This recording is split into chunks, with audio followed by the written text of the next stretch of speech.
اعوذ باللہ من الشیطان الرجیم بسم اللہ الرحمن الرحیم یا ایہا الذین آمنوا اے ایمان والو لا تتخذوا بطانة من دونکم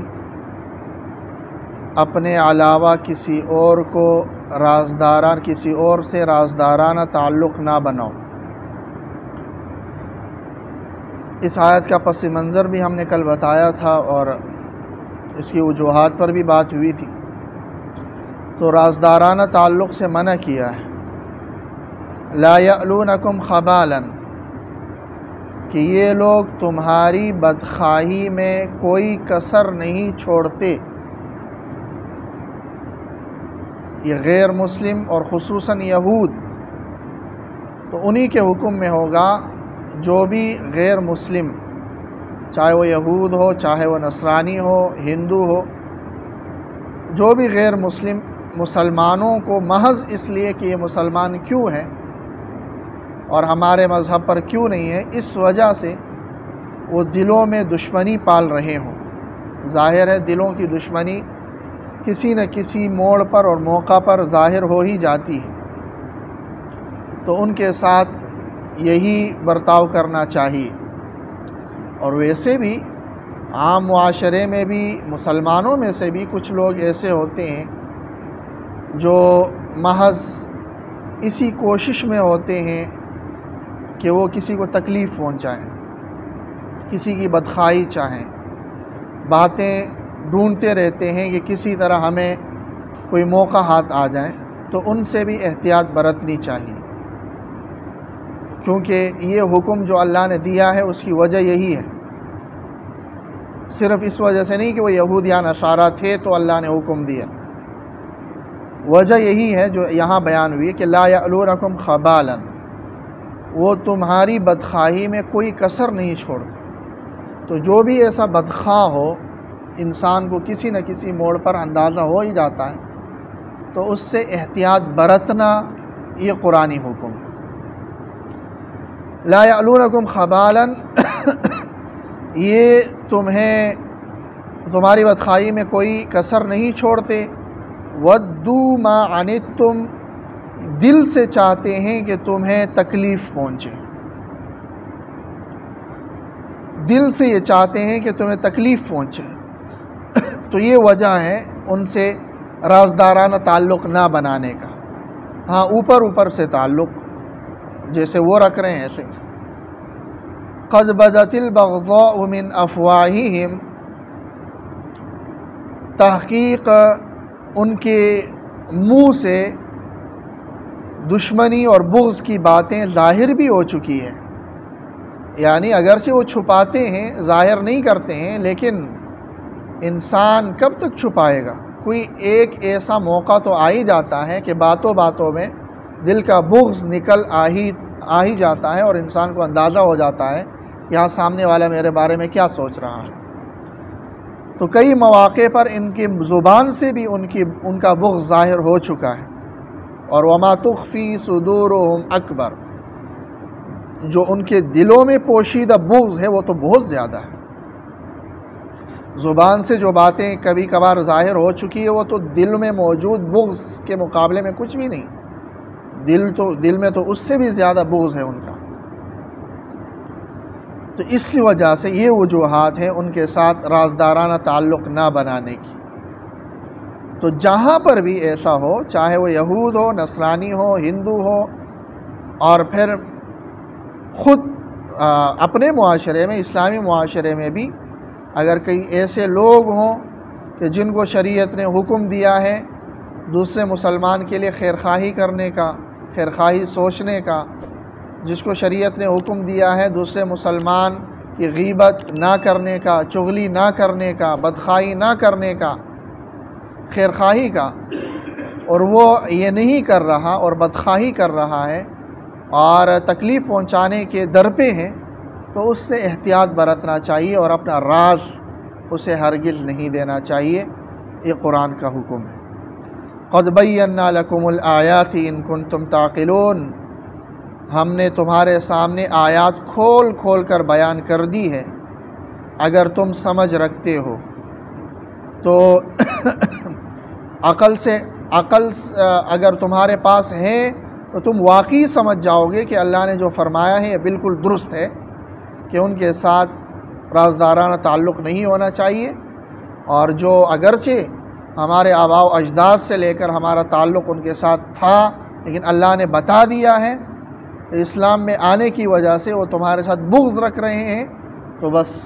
اب ان کے ساتھ کوئی رازدارانہ تعلق نہیں ہوگا۔ ہاں انتم ہؤلاء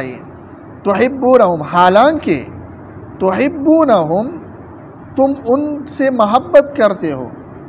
یعنی تم ان کے ساتھ تعلق تمہارا صرف ظاہری طور پر نہیں ہے بلکہ دل سے ان کے ساتھ تعلق ہے، دل سے خیرخواہانہ اور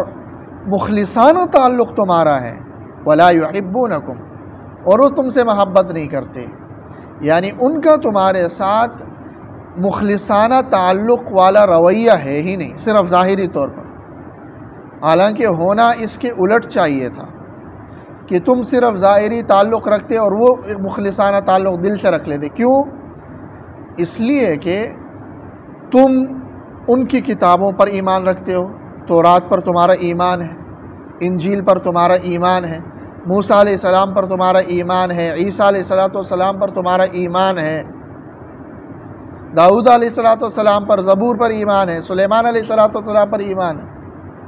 تو اس کا تو یہ ہونا چاہیے تھا کہ یہود اور نصارہ کہتے کہ دیکھیں یہ لوگ ہمارے نبی اور ہماری کتاب کو بھی مان رہے ہیں، تو یہ ہمارے ساتھ ہیں اور تم سے مخلصانہ تعلق رکھ لیتے، اور وہ تمہاری کتاب کو نہیں مانتے، تمہارے نبی کو نہیں مان رہے، تو تمہارے ان کے ساتھ تعلق نہیں ہونا چاہیے تھا، جبکہ ہو رہا ہے اس کے الٹ، تم مخلصانہ تعلق رکھتے ہو اور وہ تمہارے ساتھ مخلصانہ تعلق نہیں رکھتے ہیں، تو اس لیے تم بھی ان کے ساتھ مخلصانہ تعلق نہ رکھو اگر کوئی تمہارا اس طرح بدخواہ ہے۔ صرف مواسات مدارات ہے، خیرخواہی ہے ظاہری طور پر، اور ہمدردی ہمخواری ہے، وہ کرتے رہو، اس کی کوئی ممانعات نہیں ہے، لیکن اپنے راز انہیں نہ دو، اپنے اسلامی معاشرے کے راز اور اسلامی ریاست کے راز انہیں نہ دو، اور ان کو ایسے عہدوں پر نہ رکھو کہ جس سے تمہارے راز ان پر کھل جائیں۔ تو کہہ رہے ہاں انتم ہؤلاء، حالانکہ تحبونہم تم ان سے محبت کرتے ہو، یعنی قلبی تعلق رکھتے ہو، ولا یحبونکم، اور وہ تم سے محبت نہیں رکھتے، یعنی قلبی تعلق نہیں رکھتے، وتؤمنون بالکتاب کلہ، اور تم ساری کتابوں پر ایمان رکھ رہے ہو، جو ان کی کتابیں ان پر ایمان رکھتے ہو اور ان کے نبی پر بھی ایمان رکھتے ہو۔ اس کا ہونا یہ چاہیے تھا کہ وہ تم سے مخلصانہ تعلق رکھتے تھے اس بنیاد پر، اور وہ تمہاری کتاب اور نبی کو نہیں مانتے ہیں، تو فطری طور پر یہی ہونا چاہیے تھا کہ تم سے وہ مخلصانہ تعلق کی توقع نہ کرتے۔ وَإِذَا لَقُوكُمْ، اور یہ لوگ جب تم لوگوں سے ملتے ہیں، مسلمانوں سے ملتے ہیں، قالوا، تو یہ کہتے ہیں آمنا بمؤمن، یعنی ان میں سے ایک گروہ جو منافقین کا تھا، وہ کہتے ہیں کہ ہم بھی مومن۔ وَإِذَا خَلَوْا، لیکن جب تنہائی میں جاتے ہیں، عَضُّوا عَلَيْكُمُ الْأَنَامِلَ مِنَ الْغَيْظِ، تو تمہارے خلاف غصے کی وجہ سے اپنی انگلیوں کو کاٹتے ہیں، انگلیاں کاٹ کھاتے ہیں تمہارے خلاف غصے کی وجہ سے، بغض کی وجہ سے، اکیلے میں جب جاتے ہیں تو اتنا بغض ہے ان کا تمہارا، تو اس لیے ان کے ساتھ اپنے راز شیئر نہ کرو۔ اور رہی بات اس بغض کی، جو ان کا یہ رویہ ہے، اس کی فکر نہ کرو، بلکہ قل، آپ صلی اللہ علیہ وسلم کہہ دیجئے، موتوا بغیظکم، اپنے اس بغض کو لے کر مر جاؤ، جل بھن جاؤ، ہمیں کوئی تمہاری وجہ سے ہمیں کوئی نقصان نہیں ہونا۔ بلا وجہ بغض رکھ رہے ہو، بلا وجہ حسد کر رہے ہو، بلا وجہ بدخواہی کر رہے ہو، تو تم اپنے اس بغض میں، اپنے اس بدخواہی کو لے کر جل بھن جاؤ، ہمیں کوئی وہ نہیں ہے، فرق نہیں پڑتا۔ تو اسلامی معاشرے میں بھی مسلمانوں میں سے بھی ایسے لوگ ہیں، حالانکہ نبی اکرم صلی اللہ علیہ وسلم کے دور میں کسی مسلمان میں ایسی کوئی مثال ملتی نہیں تھی کہ وہ دوسرے کے لیے کوئی بدخواہ ہو، دوسرے کے لیے کوئی چغل خوری رکھتا ہو اور دوسرے کے خلاف پروپیگنڈے کرتا ہو، ایسی مثالیں نہیں ملتی، بلکہ ہمارے سامنے ہے کہ وہ کس طرح ایک دوسرے کے مہاجرین، انصار نے مہاجرین کے لیے کتنی قربانیاں دی، ہم سب جانتے ہیں. جن کی 2 بیویاں تھیں انہوں نے ایک بیوی کو طلاق دے دی کہ میرا مہاجر بھائی اس سے نکاح کر لے، گھر بیچ تقسیم کر لیا، جتنا غلہ جتنا گھر میں تھا سارا آدھا کر دیا. کتنی بڑی قربانی انہوں نے دی. اور پھر قدم قدم پر ایک دوسرے کے لیے مسلمانوں کا کیا عالم تھا، وہاں پھر یہ صورت نہیں تھی. لیکن آج کل کے معاشرے میں ایسے لوگ ہیں کہ جو بلا وجہ کسی سے بغض رکھتے ہیں، بلا وجہ کسی سے بدخواہی کرتے ہیں،